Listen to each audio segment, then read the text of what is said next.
तो दोस्तों आज हम UP triple S C PET 2022 के लिए 25 इंपॉर्टेंट प्रश्नों के बारे में बात करेंगे और ये सभी प्रश्न मोस्ट इंपॉर्टेंट सिलेक्टेड प्रश्न हैं और बार बार रिपीट होने वाले प्रश्न हैं, इसलिए वीडियो में अंत तक बने रहे। तो चलो वीडियो को शुरू करते हैं।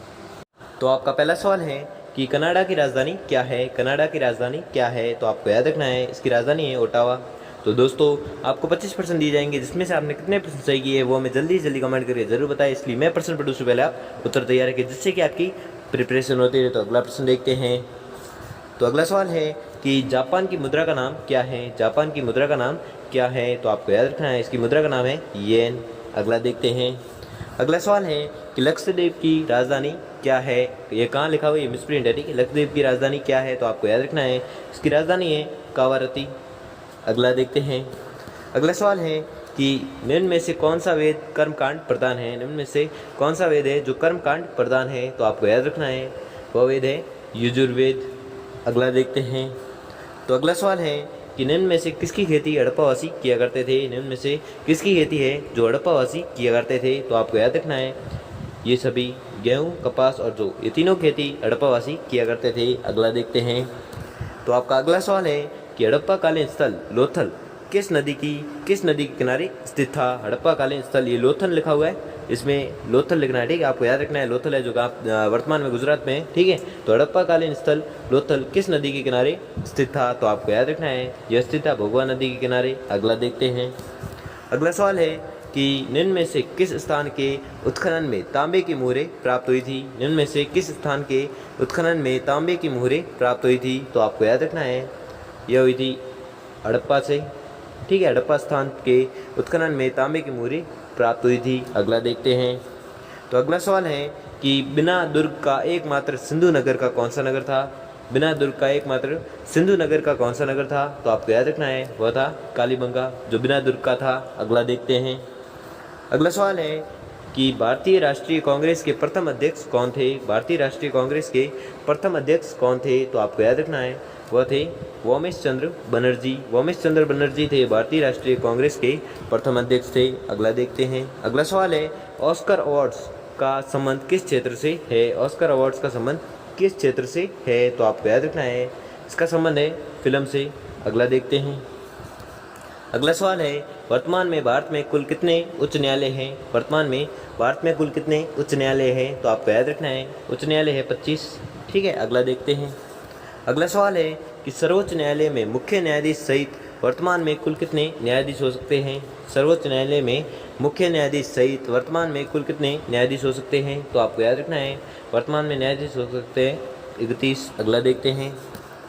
अगला सवाल है सर्वोच्च न्यायालय के न्यायाधीश कितनी आयु के पश्चात अवकाश ग्रहण करते हैं। सर्वोच्च न्यायालय के न्यायाधीश कितनी आयु के पश्चात अवकाश ग्रहण करते हैं, तो आपको याद रखना है 65 वर्ष के पश्चात। अगला देखते हैं। अगला सवाल है कि उच्च न्यायालय में न्यायाधीशों की नियुक्ति कौन करता है। उच्च न्यायालय में न्यायाधीशों की नियुक्ति कौन करता है, तो आपको याद रखना है यह करता है राष्ट्रपति। अगला देखते हैं। अगला सवाल है कि उच्च न्यायालय के न्यायाधीश अवकाश ग्रहण करते हैं कब, 62 वर्ष के पश्चात, ठीक है। उच्च न्यायालय के न्यायाधीश अवकाश ग्रहण करते कब, 62 वर्ष के पश्चात। अगला देखते हैं। तो अगला सवाल है कि लोकसभा के सदस्यों का कार्यकाल कितना होता है। लोकसभा के सदस्यों का कार्यकाल कितना होता है, तो आपको याद रखना है यह होता है 5 वर्ष, ठीक है। अगला देखते हैं।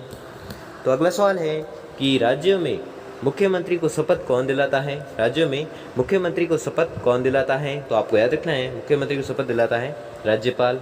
अगला देखते हैं।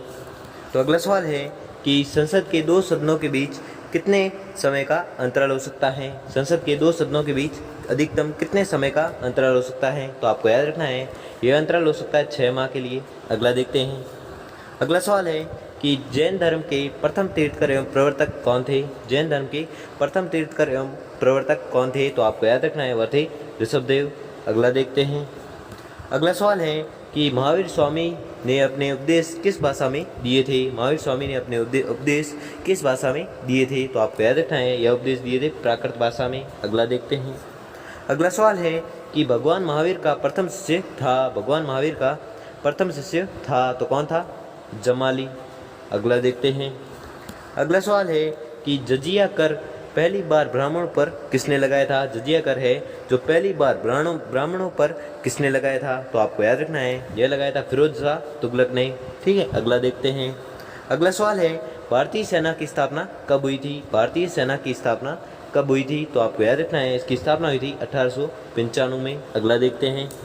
अगला सवाल है कि वर्तमान में भारतीय सेना की कितनी कमान कार्यरत है? वर्तमान में भारतीय सेना की कितनी कमान कार्यरत है? तो आपको याद रखना है 7 कमान है जो कार्यरत है। अगला देखते हैं। अगला सवाल है कि भारतीय सेना की पूर्वी कमान का मुख्यालय कहाँ है? भारतीय सेना की पूर्वी कमान का मुख्यालय कहाँ पर है? तो आपको याद रखना है यह है कोलकाता में। ठीक है, तो दोस्तों आपने 25 में से कितने प्रश्न सही किए हैं वो हमें जल्दी से जल्दी कमेंट करके ज़रूर बताएं।